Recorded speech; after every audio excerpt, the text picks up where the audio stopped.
Welcome, ladies and gents, and our friends beyond the binary. We're the first ever globe-trotting, visually stimulating podcast on the airwaves.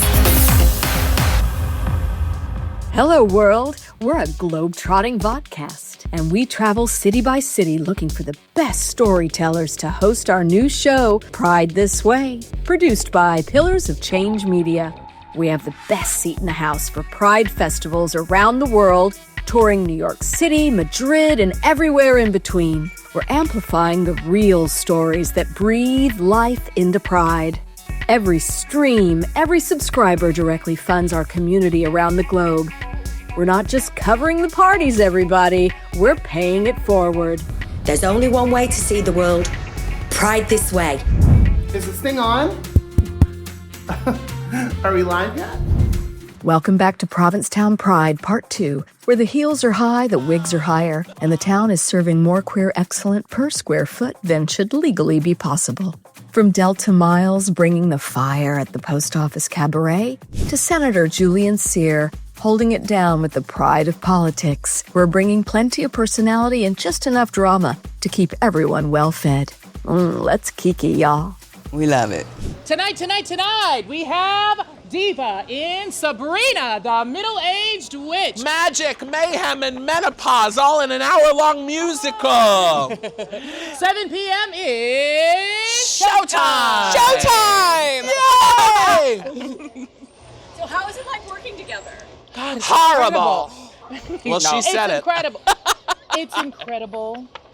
We have a good time together. We've been together for 5 years, Yes, and we we're on have. our 4th year together. Wow. Doing production shows in an attic. Yeah. You know, reached my peak. Should I just go for it? Yeah. Hello. I'm Delta Miles. That's spelled Deltamiles,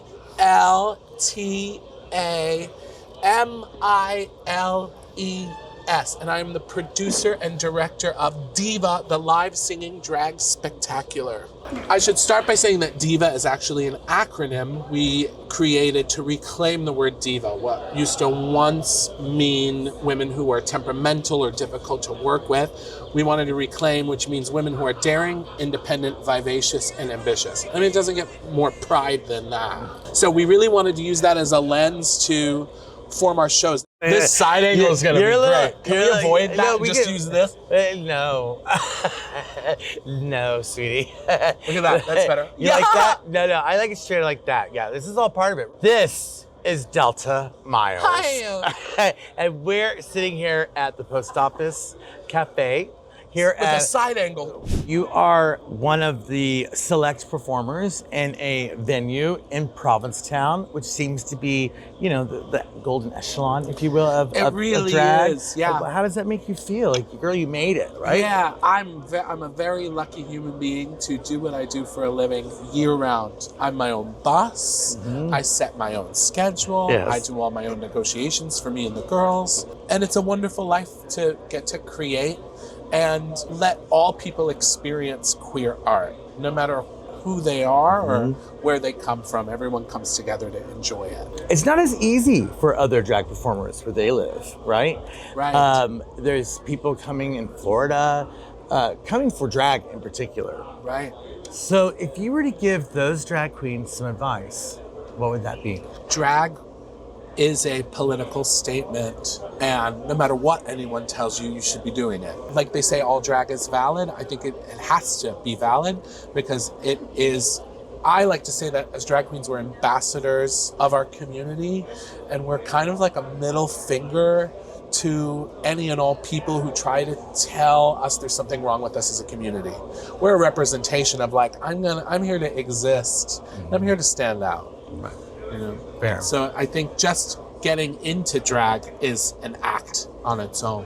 Yes, just getting, and that's actually, I want to ask you a fun, like now question. Honey Davenport, you're familiar with who that is, correct? I am, yeah. Yeah, winning IML. Yes, I just heard about that. How about that? And the background, I'm kind of involved in the leather community, which is a similar As was point I. of drag. Right. You know, it's a similar type of drag, It right? is, it is. And that's what Honey's been saying. There's been some backlash between why is a drag queen winning a leather outfit? And I Right. feel like drag is similar So if you are getting involved in the leather community, you're getting involved in drag, right? It's all drag. It's all Everything's drag, right? I think the girls and I were just talking about that very thing. And I think it's important to recognize that. But also, like, as a community, we're so cliquey with one another.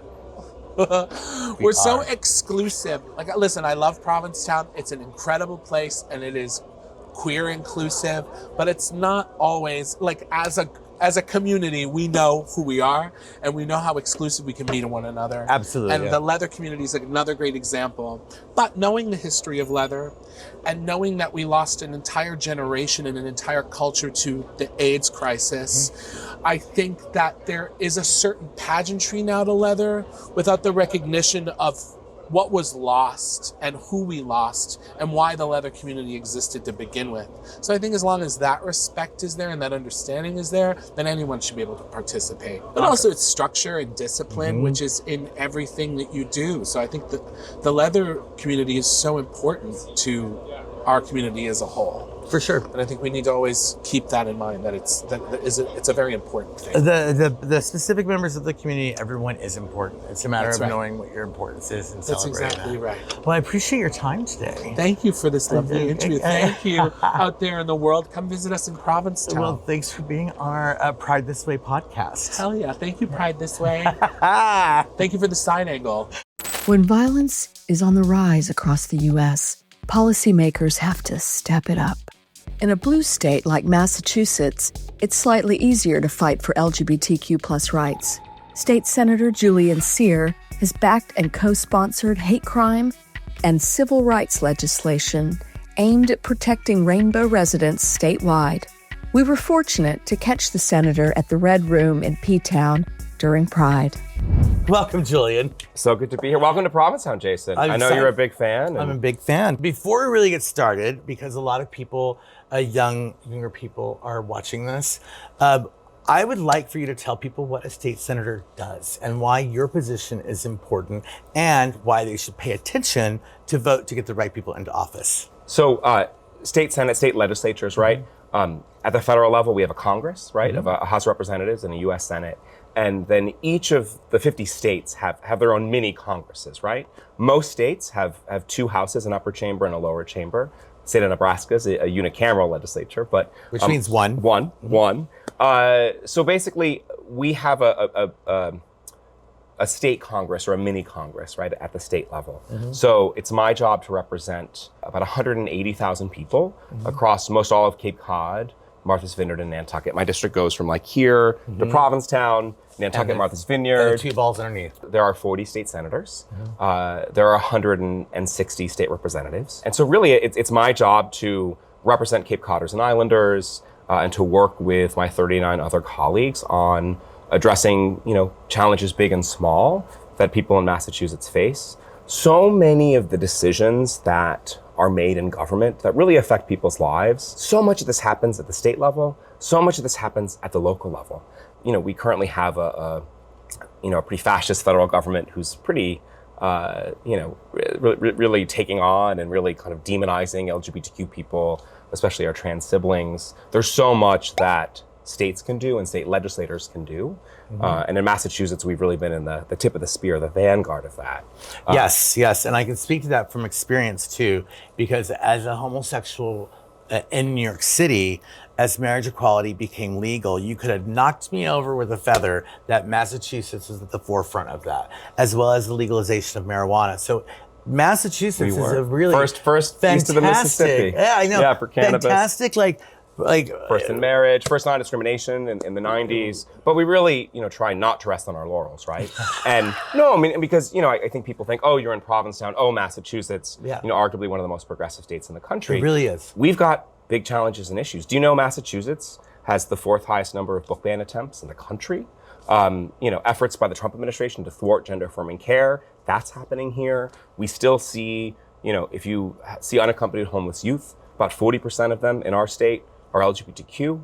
Suicidality, a whole host of other health risks are elevated here, right? So even in places like Provincetown and in states like Massachusetts, where we're doing a lot right, there's still a lot more that we need to do and we're trying to get done. When I first ran for state senate, now almost 10 years ago, there were only about 300 out-elected officials across the country. Now we have over 1,000 out-elected officials across the country, right? So running for office, serving, even if it's on a local board, a council, makes a really big difference and has been a real kind of part of the recipe for success when we look at LGBTQ liberation. Having representation has really mattered. From the days of Elaine Noble, who's the first out person elected to a state legislature here in Massachusetts. If you're someone who, is interested in public service, wants to run for office, like we need you running for office. Massachusetts does sit as a leader in LGBTQ rights. What right now are you battling that's keeping you up at night? First and foremost, our trans siblings are under attack almost like never before, right? We have a federal administration that is intent on demonizing and going after some of the most vulnerable people we have in our society, right? Purely for political gain and really purely to distract from their incompetence, their own corruption. And so we're doing everything we can in Massachusetts to protect trans folk and particularly access to gender affirming care for people 19 and younger.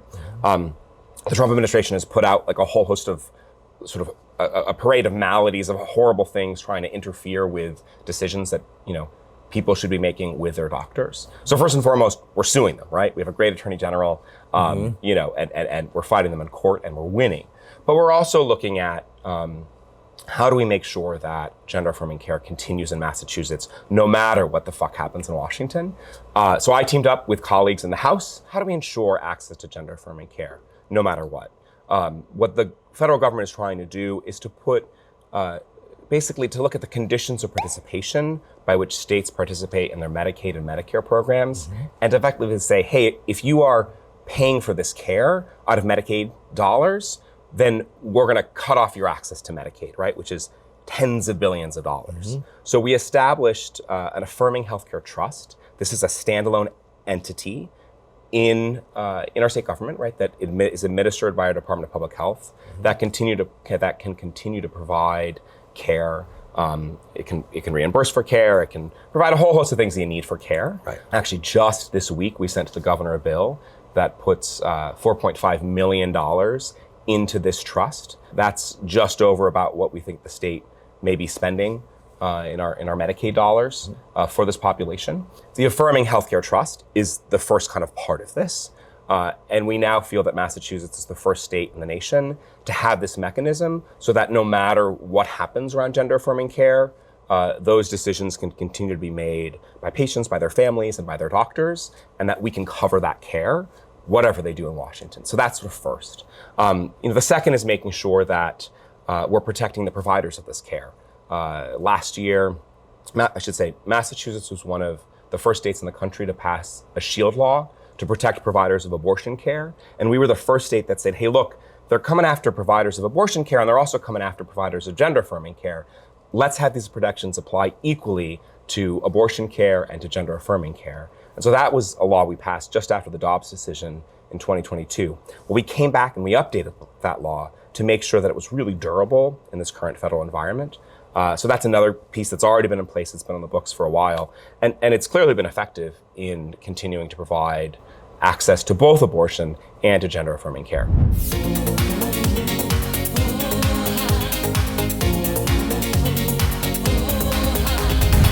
You guys are using the thinning filter, right? Yeah. I'm not in that department, darling. No, I demand the Oprah Winfrey thinning filter. I think it's already in. Oh, okay. I sent my rider. I don't know why you wouldn't have it. Did you fax it? Yes, I did. Oh, that's why. I faxed it over. And it also sent a second copy with a carrier pigeon. It's Jason coming to you from the Red Room here in Provincetown. One of our next guests here, her name is Giselle.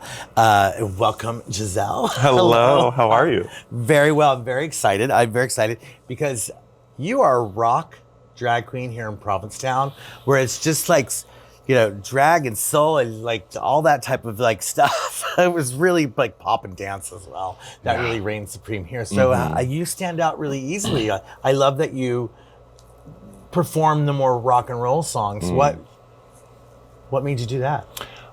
It was when I first got here, I wasn't doing rock music. I was trying to just fit in, and do what everyone else was doing. And I was doing, because this town has a lot of Broadway. And there is a lot of live singing drag, which is great because I come from, I previously lived in New York and there wasn't a lot of live singing. And if it was like in cabaret situations. But here it's more like for brunches and Broadway. And it wasn't quite fitting me because I've always been a little self-conscious about, one, my height. Like out of drag, I'm 6'6". So in drag, I'm over 7 feet. My deep voice, and just the music I love is rock. So I came here and I was trying to do, the pop princesses and like all that stuff, but it didn't feel right for me. So eventually I was just like, I just need to start doing what I like. And I started singing rock, and then it just turned into an even better version of Giselle. Oh, great.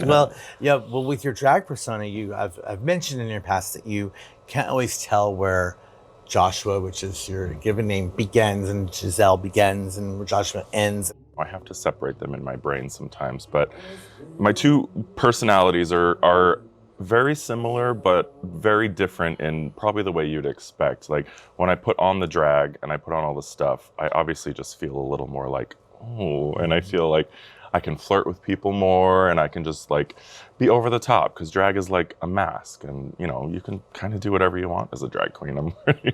But then as Joshua, it took me a while to get comfortable being on stage and like trying to like, I'm like, do I try and be sexy as a man? Do I try, like, what am I trying to do? But eventually it just turned into like Joshua and Giselle both love singing rock music. Giselle is over the top. She's sexual. She's a dynamite, and Joshua is more subdued and soulful than Giselle is. Giselle's more punchy in your face, and Joshua has more soul. More soul. Well, you mentioned you lived in New York City, and you left New York City for Provincetown, from what I understand, because you felt it was too limiting, which is interesting to me because I still live in New York City. What was happening there in New York for you, and how did you find that here for you want to move to Provincetown? Because you're not the first one to move from New York to Provincetown. No. So what was it that clicked for you to be like, I think I need to go there? Like that's to me, it's the angle of what I think is really interesting for people who end up here. Yeah, actually me ending up here was kind of an accident. I had never been to Provincetown before I came here. And then my roommate at the time in New York was coming here for a gig. And she was like, you have to come with me. You have to come perform with me. And I was like, I don't know, girl, I've never been. But she demanded it, and I came here and I saw the town, I performed. The audience was insane, they loved it. And I was like, oh, this is what it feels like to be appreciated. Wow, okay, this is cool. And then they asked me after my first gig, they're like, do you want to spend the summer here and perform full time? And I was like, yes, I do. So I kind of just dropped everything I had going on in New York and I just came here because I needed something new. What is a dream goal for you? Like do you feel like that you're kind of doing it, right? Yeah, I am actually. I'm doing pretty much what I want to do. I'm performing, I'm singing. I just love singing so much. So my dream as Giselle is eventually I want to find a live band. I do have music coming out, so I do need a band to back me up. And my dream is to just tour and put on amazing concerts and have people come see me perform who necessarily maybe never seen a drag show or never experienced this, right? But who can just, if they want, close their eyes and listen to the music and listen to the voice and see that it comes from the heart and it comes from the soul, and it's so fun. If you've never been here, please come here. Please at least try it out. I know it's kind of a pain in the ass to get to. You can't just pass through. You got to come here on purpose. But we have a great ferry, I promise. And just come here and see it for yourself and see that you can be who you want to be, and it will snatch you. I know a lot of people who come here for the first time and say, I'm never leaving, and they never do. Pride This Way, serving joy in every time zone. Thank you, Pride This Way, for choosing the Provincetown Business Guild for the Pay It Forward program. We really appreciate it, and thank you for having us on this podcast. During Pride and Women of Color Weekend in Provincetown, we found a little magic and met a few Houstonians. The connection was instant. From H-Town to P-Town, these girls are showing up, showing out, and making Pride unforgettable. My wife and I, we're in Provincetown because this is where we got married 15 years ago. And we wanted to come back and celebrate and remember all the greatness here. We decided to get married when some of the states start building the momentum to acknowledge unities. So we heard about Provincetown and we came out here and were married in 2011. Been together a total of 20 years. Since I'm in mental health, it's always good to protect your mental health. So we go to places that support our identity. And this was one of those places. Being a woman of color and being gay in this day and time, it's easier than it used to be way back. It was hard. It was a lot of violence as a result of it. I always refer to my wife as my wife. I don't hide anything about our unity. I brag about it. I really don't dumb down from it. If you're uncomfortable, then you're more than welcome to leave my presence. I've never gotten in trouble for it at work because, at work you have to kind of limit what you talk about. I can't tell all that I work with who I am and what that is because the focus is them and not about me. My immediate coworkers, I do share in social gatherings. I'm very out, but I'm limited in that regard. And I think being a woman has multiple identities when you add on minority statuses of any kind. And so we're always navigating all those layers. Yes, the town crier has been calling communities together to share stories in Provincetown since the late 1800s. However, many believe it's the women who have helped shape the stories that really matter. Yes, Ptown is a mecca for men, but lesbians have claimed their vital place in its history, especially caring for gay men throughout the AIDS crisis of the 1980s. In Provincetown, lesbians were central, not incidental, to the community's response, and many provided hands-on care, organized volunteers, transported patients, and built one of the country's earliest local AIDS support networks. Today, we honor that enduring legacy by interviewing two entrepreneurs who bring heart shapes in every size to their community. Hello, everybody. It's Jason. I'm here in Provincetown at the Somerset Inn, and today I'm interviewing the owner of Women Crafts, Michelle Axelson. Hello, Michelle. Hi, Jason. How's it going? Okay. It says on the sign, since 1976. Yes. And I think with my powers of deduction, you may have not been born in 1976. Well, the shop was established in 1976, and so was I. I was born in June of 77, so I was established along with the shop. But do you feel like you grew up with the shop? I think culturally, the powers that raised the shop also raised me, and the culture that impacted the shop impacted my whole life. And we've paralleled in the shop. As I was growing to be ready for the shop was growing to be ready for me and my generation of queer people. So I absolutely feel connected in that timeline. And the women who were doing the work they were doing in the 70s were life-changing, and I wouldn't, and we wouldn't as a queer community have what we have without that group of people. Yeah, I think that's important for us as a community to realize and understand about the past, the trials and tribulations of the past of what everyone's been doing. Yeah. More so, I have to say and interject here, I do feel there's always been, since the 70s, a division of our world as well. There's always been they say lesbians and gays, gays referring to the homosexual men, but lesbian is also a gay as well too. So, and I find that is really divided, and I feel like it's kind of coming a little bit more together, which is why I was really excited to interview you as a gay man, talking to someone who's so pro-woman, if you will. And I think I think it's good for gay men to educate themselves on how important it is for this type of story to be two women in particular. Right. So how important is it? How do you feel about yourself doing this type of stuff? And do you feel like you're being appreciated? Do you feel like this is all for the greater good? Like, Walk me through your emotional journey. Yeah, well, I'll tell you historically the shop. So 1976 is a pivotal moment within feminism. Lesbians were being pushed out of the feminist movement because there was a fear that all feminists were being seen as men-hating lesbians. Mm-hmm. So Betty Friedan famously said, "Beware the lavender menace," which meant lesbians. And so lesbians were like, well, fuck off. We're going to create our own space. You don't want us. You're afraid to be associated with us. We have always been the hardest worker for everybody else's cause. We're going to go take care of ourselves now. So lesbian separatism was a real thing. And when the shop started, there was more of that feeling, and good for them. But as is often the case with women-led organizations, you don't stay to yourself because you help other people. And part of the story of Provincetown, which I imagine maybe you've talked to other people around, it's the lesbians who sat next to and caretook men dying of AIDS, because Provincetown is a safe harbor and a mecca for men who thought that they were going to die to cash in their life insurance policies, move to Provincetown, and their families who wouldn't talk to them, and their gay partners and friends who did not want to get what they had. Weren't available, and lesbians there was a system of lesbian women innkeepers, which you'll meet Courtney from this inn, who is a woman's innkeeper.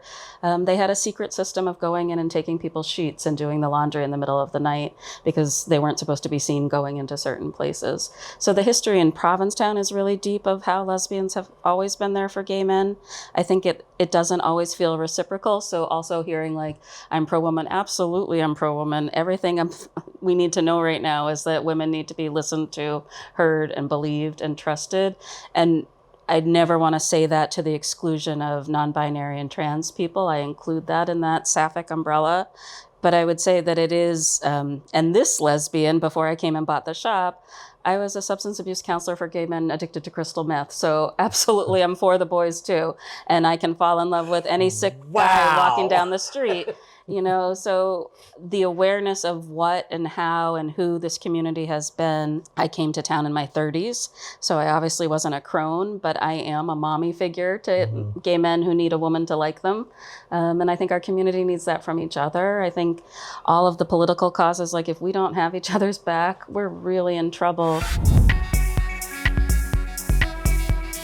Jason here with Pride This Way, coming to you from Provincetown. If you've been to Provincetown before and you're walking towards the east end, you may have noticed where I'm being filmed from for this particular episode, from the beautiful building that's purple, this beautiful hue of purple called the Somerset House Inn. And today I'd like to welcome Courtney, who's the innkeeper, much more than an innkeeper. She makes a good breakfast as well from what I've had. Courtney, welcome to Pride This Way. Thank you, Jason.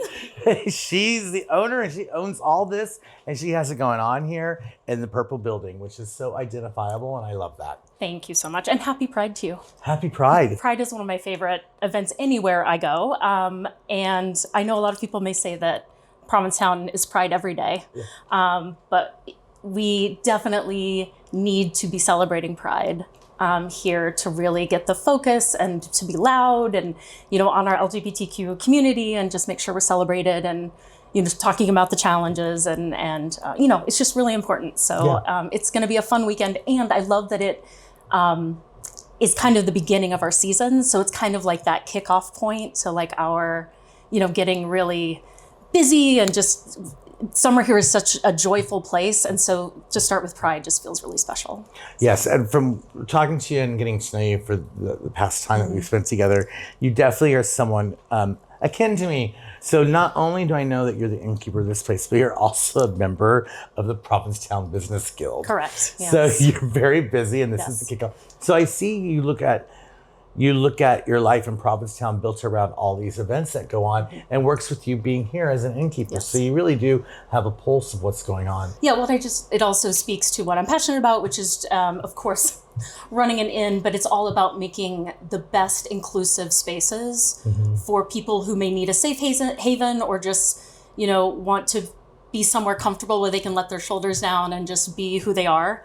For the first time, or maybe they've been coming for 30 years. And so to run and own a guest house that I can build this really, I get to cultivate this space where there's warmth and there's people meeting each other every day. I'm getting to hear people's stories every day, which is just very special. And then being on the board for the Business Guild, it's the same thing. We're working so hard to make these great events that showcase who we are as a community, really support our LGBTQ businesses, which is really important, and make sure that our town stays queer. We really, it's so important to us, and we're the only entity in town that really focuses on our LGBTQ community. In our next episode, we travel to Madrid, Spain, and interview amazing artists, activists, and performers inside the famous Plaza Mayor. We take a closer look at Pride and hear the challenges from Spain's prominent gay politician, Santi Rivero. Join us for an intimate story of resilience and protest in the capital of Spain. Join us bi-weekly for a new episode. Pride This Way, serving joy in every time zone. Subscribe, download, pay it forward.